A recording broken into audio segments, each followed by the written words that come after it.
So let's talk about Bitcoin. You know, the internet's favorite rebel child? The one that was supposed to burn down the entire financial system with nothing but some code and a whole lot of attitude? Well, a funny thing happened on the way to the revolution. It looks like Bitcoin just traded in its leather jacket for a country club blazer and is now sipping cocktails with the very people it swore to overthrow. I mean, just look at this, because the whiplash is absolutely real. The original pitch was pure, unfiltered anarchy, right? Be your own bank. Now the new reality sounds more like a corporate hold message. Your financial sovereignty is very important to us. Please wait for the next available management committee member. So what on earth happened? How did the ultimate outsider suddenly get a seat at the big kids' table? And this is just a perfect example. That's Adam Back. We're talking about one of the original cypherpunks, a guy literally cited in the Bitcoin white paper. And there he is, on French business news. Yeah, you heard me right. The kind of channel your dad watches to see how his portfolio is doing. It's the perfect sign that Bitcoin has officially gone from an outsider's rebellion to, well, respectable.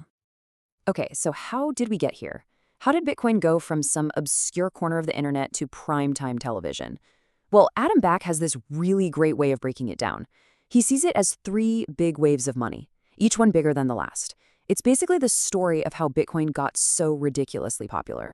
So first up, you had wave one. These were the pioneers, right? The true believers, the cypherpunks, the people who really got the vision from day one. Then came wave two, which I like to call the ETF crowd. This is when regular people could suddenly buy Bitcoin as easily as buying a stock. The ETFs just blew the doors open for everyday investors. But this third wave? Oh, the third wave is a completely different beast. Because wave three is where the serious money shows up. We're not talking about your money or my money anymore. We're talking about the slow-moving, gigantic pools of institutional capital. This is your pension fund, your old university's endowment, your country's sovereign wealth fund, which is basically just a nation's giant piggy bank. We are talking trillions of dollars, all managed by people whose job description is basically, don't lose money. And you know, that creates a bit of a tricky situation. These institutions are designed from the ground up to avoid risk at all costs. And Bitcoin, well, let's just say it's not exactly known for being stable. So the big challenge became, how do you take this wild, untamed asset and make it look safe enough to put inside a portfolio? And that's really the perfect way to put it. Imagine you're a product designer. How in the world do you sell the world's most intense roller coaster to a committee of people who get nervous on an escalator? It sounds completely impossible, but they figured it out. You don't sell them the roller coaster. Nope. You sell them the triple reinforced seatbelt, the government safety inspection, and the 5-star customer reviews. You de-risk it. According to Back, getting the SEC to approve a spot ETF was an absolute game changer. It was like a giant green light from the regulators that basically told every committee out there, hey, it's safe to get in the water. It gave them all the political cover they needed to even start the conversation. So they came up with these really clever ways to get the upside of Bitcoin without, actually riding the roller coaster. A great example is Bitcoin collateralized loans. Pension funds are already in the business of lending money against assets. So now they can just lend good old US dollars to people who own Bitcoin, use that Bitcoin as collateral, and collect some really high interest rates, all without ever having to hold the volatile stuff themselves. And this right here, this is exactly why they're salivating over this stuff. A pension fund manager sees this chart, and it's a no-brainer. They can get, 4.5% on a super safe government bond, or they can get 10%, sometimes even more, lending dollars against Bitcoin. For them, in a world where it's hard to find good returns, this is like discovering an oil well in the backyard. But here's the real genius move.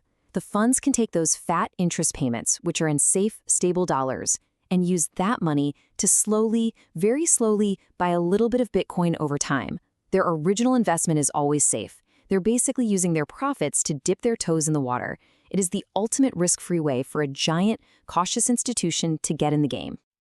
So, okay, we've got the pension funds and the big Wall Street firms getting interested. That's huge. But there's an even bigger player out there, kind of lurking in the shadows. We're talking about the final boss of the financial world, governments.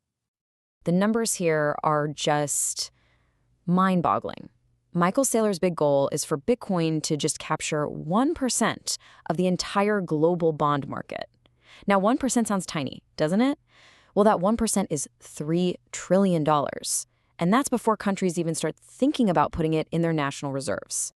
But here's the catch. For a country, Unlike some secretive hedge fund, governments can't really do things on the quiet. As Adam Back points out, there's just too much oversight. A country can't just start secretly buying up tons of Bitcoin. Eventually, the news is going to get out. And when it does, everything changes. Because that would kick off this incredible game of financial chicken. Just imagine for a second.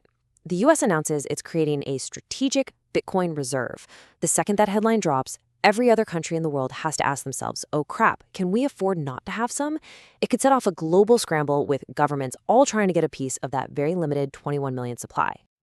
Which, of course, brings us all the way back to the beginning. With Wall Street, and now even governments jumping on board, is this a victory for Bitcoin, or is it a total sellout? What actually happens to the soul of a rebellion when it becomes the establishment's hot new thing? The original Bitcoiners are understandably a little worried.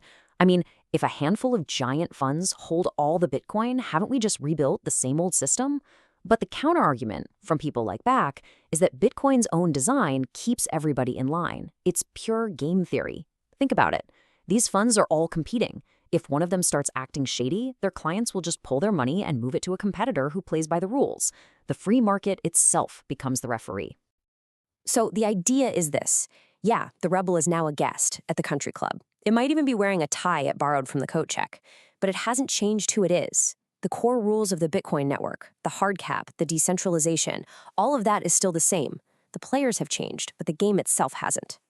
And that really leaves us with the billion or maybe trillion-dollar question. As Bitcoin continues to get more and more mainstream, is it actually taking over the old system from the inside, or is the old system just so powerful that it's absorbing the rebellion and making it part of the furniture? The answer to that is probably going to define the future of money as we know it.